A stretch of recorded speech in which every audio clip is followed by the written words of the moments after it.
I'm with Nicola Davies, Chair of the Council of the Royal Welsh Show. Nicola, we heard some passionate speeches there this morning from the President, from the boys. In fact, the First Minister, Leslie Griffiths, sitting there. I'm sure they would have been recoiling a little bit and thinking, oh gosh, we're having a bit of a kicking here from the farming community. But it's justified, it's right, isn't it? I mean, farming is really, at the moment, under this sort of a nannyship of government, and the wilding we heard about, the forestry, the planting of trees. We need crops. We need farmers to lead the way. We need the people in the industry to lead the way, don't we? Well, I think saying that they've had a kicking is a little bit, I think what's important is there's always a dialogue. Just because one sits back, it's because it's not known possibly within the media, etc. There's always strong passions, both sides, and it's about discussing and moving forward.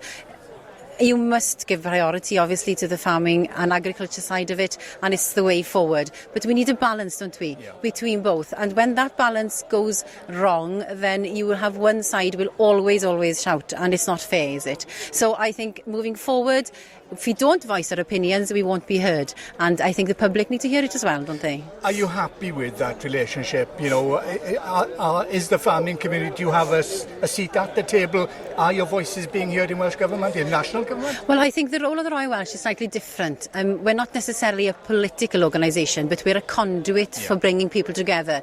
We are able to bring the unions together on the table, National Assembly. That is our role.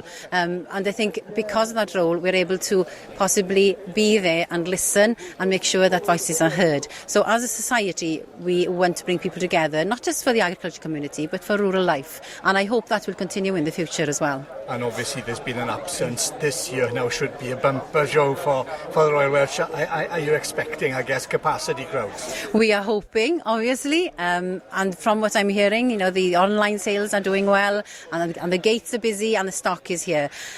After 3 years, we're desperate to come to see each other, and there's a community here, and it's a celebration of rural life, and we want people not just from rural areas, from urban areas, to come and see us. There's so much to do. It's not just stock, it's the forestry, it's the pole climbers, it's the stands that you can have a bargain at. So there's so much to do, and come to see us. But you did very well in those 3 years because you did an awful lot online, didn't you? We did have 2 online shows, obviously, but we tried to keep the fact that we're still there, and that has changed a lot of the society. We have hybrid meetings now. We have representations from Anglesey down to Glamorgan, and it makes it easier for people to have their voice heard. But we have to change, and change will come upon us, and we have to look at things like a pint half full, not a pint half empty. Well, you couldn't ask for a better start to the day, could you? It's fabulous. To the show. Let's hope this continues. Nicola, many thanks for speaking to us today. Thank you very much.